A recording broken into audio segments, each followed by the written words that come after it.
আমাদের কাছে অত্যন্ত পরিচিত একটি প্রাণী মাছ। পৃথিবীর অন্য সব প্রাণীর জবান থাকলেও মাছের জবান নেই এবং এরা পানিতেই বাস করে। কেন মাছের জবান কেড়ে নেওয়া হলো এবং তাদের মৃত অবস্থায়ও খাওয়া হালাল করা হলো?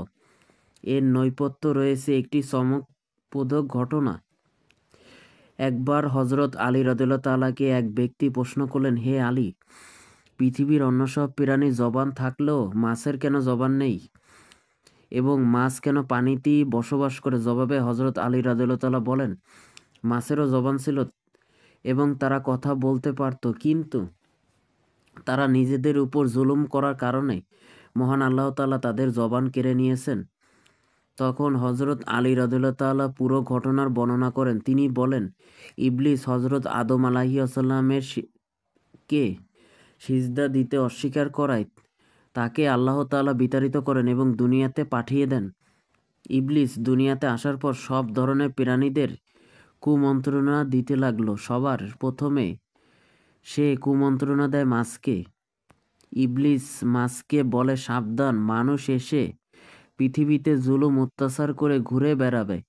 ওই সময় মাছেরা জল ও স্থলে চলাচল করতে পারত এবং কথাও বলতে পারত। ইবলিস মাছদের বলল, মানুষ পৃথিবীতে এসে তোমাদের জীবিত অবস্থায় টুকরো টুকরো করে কেটে খাবে।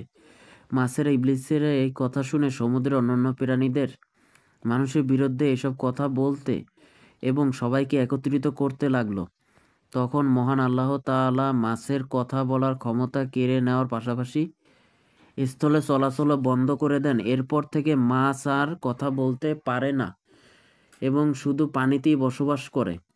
শুধু তাই নয়, মাছের জন্য মহান আল্লাহ তাআলা একটি বিধান জারি করেন। তা হলো, মাছ জবেহ করে খাওয়ার প্রয়োজন নেই। তাদের জীবিত কিংবা মৃত অবস্থায় উভয় অবস্থায় কাটা যাবে ও খাওয়া যাবে।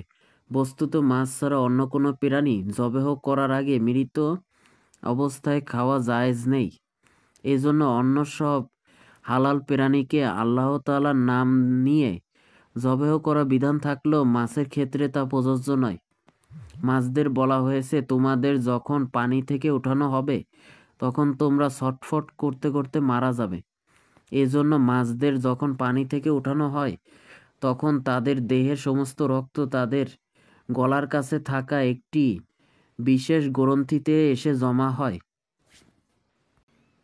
এবং মাছের শরীরের মাংস দূষিত রক্ত থেকে পবিত্র হয়ে যায়। স্থলভূমিতে পশুপালনের জন্য মানুষকে অনেক কষ্ট করতে হয়, কিন্তু সাগরে আল্লাহ তাআলা বিভিন্ন জাতের মাছের ব্যবস্থা করেছেন।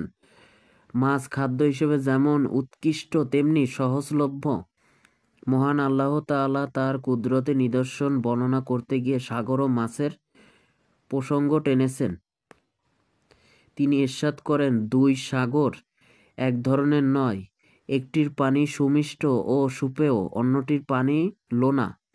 প্রত্যেকটি থেকে তোমরা তাজা গোশত আহার করো। সূরা ফাতিহার উল্লেখিত আয়াতে তাজা মাছ বোঝাতে টাটকা গোশত শব্দটি ব্যবহার করা হয়েছে। এতে ইঙ্গিত করা হয়েছে অন্যান্য হালাল জীবের মতো মাছকে জবাই করা জরুরি। এ যেন আপনা আপনি তৈরি গোশত। এছাড়া হাদিসে মৃত মাছ খাওয়া বৈধ বলে ঘোষণা করা হয়েছে। মানব জীবনে মাছের গুরুত্বের কথা বিবেচনা করে ইহরাম অবস্থাতেও মাছ শিকারের অনুমতি দেওয়া হয়েছে। মাছের জন্য মহান আল্লাহ তাআলা নতুন একটি বিধান জারি করেন, তা হলো মাছ জবাই করে খাওয়ার প্রয়োজন নেই। তাদের জীবিত কিংবা মৃত অবস্থায় কাটা যাবে ও খাওয়া যাবে। মূলত মাছ ছাড়া অন্য কোনো প্রাণী জবেহ করার আগে মৃত অবস্থায় খাওয়া জায়েজ নেই। এজন্য অন্য সব হালাল প্রাণীকে আল্লাহ তাআলার নাম নিয়ে জবাই করার বিধান থাকলেও মাছের ক্ষেত্রে তা প্রযোজ্য নয়। পৃথিবীর সর্বত্র মাছ মানুষের খাদ্য হিসেবে ব্যবহৃত হয়। মহান আল্লাহ তাআলা ইরশাদ করেছেন, তিনি সাগরকে তোমাদের অধীন করেছেন যাতে তোমরা তা থেকে তাজা গোশত আহার করতে পারো এবং যাতে তা থেকে রত্নাবলী আহরণ করতে পারো যা তোমরা অলংকার রূপে পরিধান করো। তোমরা দেখতে পাও সমুদ্রের বুক চিরে জলযান চলাচল করে। এটা এর জন্য যে যাতে তোমরা তোমরা তার অনুগ্রহ সন্ধান করতে পারো এবং তোমরা যেন কৃতজ্ঞতা প্রকাশ করতে পারো। স্থলভূমিতে পশুপালনের জন্য মানুষকে অনেক কষ্ট করতে হয়, কিন্তু সাগরে আল্লাহ তাআলা বিভিন্ন জাতের মাছের ব্যবস্থা করেছেন। মাছ খাদ্য হিসেবে যেমন উৎকৃষ্ট তেমনি সহজলভ্য। মহান আল্লাহ তাআলা তার কুদরতের নিদর্শন বর্ণনা করতে গিয়ে সাগর ও মাছের প্রসঙ্গে টেনে এনেছেন। ইরশাদ করেছেন, দুই সাগর এক ধরনের নয়, একটির পানি সুমিষ্ট এবং অন্যটির পানি সুপেয়, অন্যটির পানি লোনা ও খর।